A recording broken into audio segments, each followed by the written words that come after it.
Урматтуу Москва шаарындагы мекендештер, эгерде сиз жакын арада Казакстанга кирип чыгууну ниет кылып жатсаңыз, сизге таржибалуу да сыккан айдоочу Шайлообек мырзаны сунуштайбыз. Биздин Альфард заманбап унааларыбыз сиздердин кызматыңыздарда. Узак жолдо сиздер үчүн ыңгайлуу жана кенен алдын ала документти кара тизмеден текшеребиз. Мөөнөтү өтүп кеткен документтерге жардам беребиз. Без пересадкасыз өзүбүз түз алып кирип чыгабыз. Биздин дарек метро проспект Мира 39А. Биздин байланыш номер +79 87 772 47 54. Орусия өлкөдөгү такси айдоочуларынын убактысын чектейт. Орусияда жеке жактар болгон такси айдоочуларынын иштөө убактысын чектелди. Бул тууралуу өкмөт токтом чыгарганын ТАСС басылмасы жазды. Тактап айтканда, эми Орусияда такси айдагандар күнүнө 12 саат гана иштей алышат. Жарлык 2023 жылдын 1 сентябрынан тартып күчүнө кирет жана 2029 жылдын 1 мартына чейин күчүндө болот. Жеке адамдын такси айдоочусунун нормалдуу иштөө убактысы календардык жумада 40 сааттан ашпоого тийиш деп айтылат Орусия өкмөтү жарыялаган документте. Буга чейин Орусиянын мамлекеттик думасы такси айдоочуларын мамлекеттик деңгээлде аныктоону сунуштаганы маалымдалган. Анда квалификациялык талаптарды белгилөө жана бул кесипте иштегендердин эмгек жана социалдык укуктарын коргоо маселесин чечүү тапшырылган. Булак Супергежи. Пара берүүгө аракет кылган диний уюмдун өкүлдөрү кармалды. Бул тууралуу УКМК кабарлады. УКМК кызматкерине пара берип жаткан жеринен чет элдик жаран жана кыргыз жараны кармалган. Христиандык диний уюмдардын биринин өкүлдөрү мурда диний чөйрөдөгү мыйзамдардын нормаларын бузгандыгы үчүн административдик жоопкерчиликке тартылган.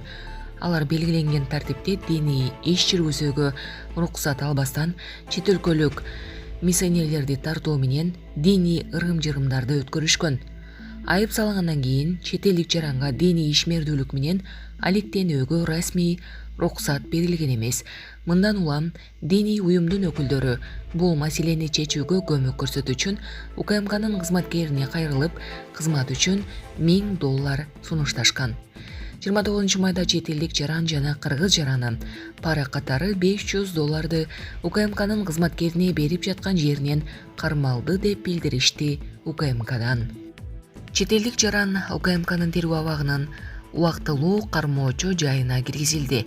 Учурда козголгон кылмыш ишинин алкагында комплекстүү, керектүү, ыкчам иликтөө иш-чаралары жүргүзүлүүдө. Булак Супергежи. Чүйдө кара дуба чечип беребиз деп пенсионерлерди тоноп келген 2 аял кармалды.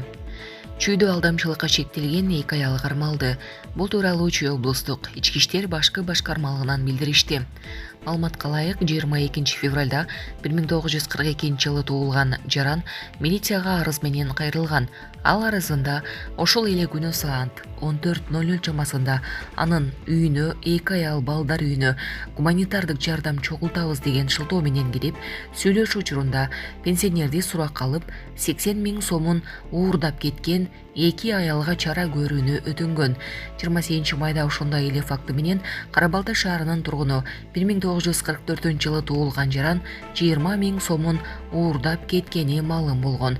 2-июнда Жайыл райондук ички иштер башкармалыгынын кызматкерлери Аламүдүн районунун аймагынан 30-35 жаштагы цыган улутундагы 2 аялды кармашкан.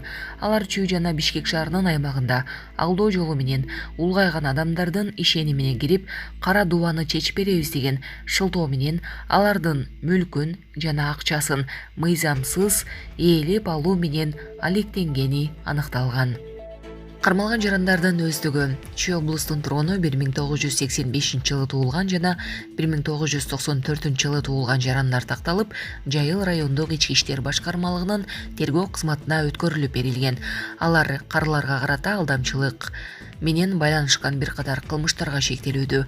Учурда алардын башка кылмыштар тиешеси бар же жоктугу иликтенүүдө. Шектүүлөрдүн аракетинен жапа чеккендер болсо 0312 221 558 нөмөт бөлүмү 0706 162 163 номерине кайрылсаңыз болот. Булак Назар Ньюс кежи. Индиядагы поезддер кагылышынын себеби айтылды. Чыгыш Индияда жүздөгөн адамдардын өмүрүн алган ири масштабтуу 3 поезд кырсыгына жүргүнчү ташыган экспресс поезддин бир нече вагонунун рельстен чыгып кетиши себеп болду. Бул тууралуу ишемби күнү журналисттерге Индия темир жолу мамлекеттик ишканасынын аткаруучу директору Амитабх Шарма билдирди. Бул кырсыкка 2 жүргүнчү поезди активдүү катышкан. 3 поезд токтоп турган жүк ташыган поезд да кырсыкка кабылган, дейт аткаруучу директор. Шарманын айтымында, тергөөнүн биринчи маалыматтарына ылайык, Ченнайга бараткан экспресс поезддин бир нече вагондору азырынча түшүнүксүз себептерден улам рельстен чыгып, параллелдүү жолдо турган жүк поездине кагышкан. Көптөгөн вагондор оодарылып кеткен. Көп өтпөй келе жаткан жүргүнчү поезди рельстен чыгып кеткен вагондор менен кагылышкан. Эки окуя бир нече мүнөттүн ичинде эле болуп кеткен. Куәлөрдүн айтымында кырсык жума күнү саат 18:50дөн 19:10 чейин Бишкек убактысы боюнча 19:20 жана 19:40 болгон. Индия темир жолдору коопсуздук тутумундагы мүмкүн болгон мүчүлүштүк тууралуу суроолордун алкагында өзгөчө кырдаалдын жагдайлары жана себептери боюнча иликтөө жүргүзөт, деди Шарма. Кырсык болгон жерде куткаруу иштери түнү бою уланды. Agence France Press улактарына таянып 288 адам өлгөнүн кабарлады. Индиянын маалымат каражаттары бул цифраны азырынча тастыктай элек. Алардын айтымында каза болгондордун саны 238 болгон. Бирок ал дагы өсүшү мүмкүн экени белгиленет. 900гө жакын адам жаракат алган. Булак Назар News KG. Ырчын Нурчолпонго полковник ыдык көрсөткөн окуя. Иликтөө башталды. Ырчын Нурчолпон ыдык көрсөтүү боюнча билдирүү үстүндө аскер прокуратурасы текшерүү жүргүзүп жатат. Бул тууралуу башкы прокуратура билдирет. Маалыматка ылайык, учурда ырчыга аскер кызматкерлеринин кемеси ыдык көрсөткөнү боюнча аныктоо иштери жүрүүдө. Текшерүүнүн жыйынтыгы боюнча аскер кызматчысынын аракетине юридикалык баа берилет, делет маалыматта. Эске салсак, Ырчын Нурчолпон Коргоо министрлигинин полковниги ыдык көрсөткөнүн айтып чыккан. Аталган окуя Ырчы Борбордук армия үйүндө музыкант болуп иштеп жүргөндө болгон.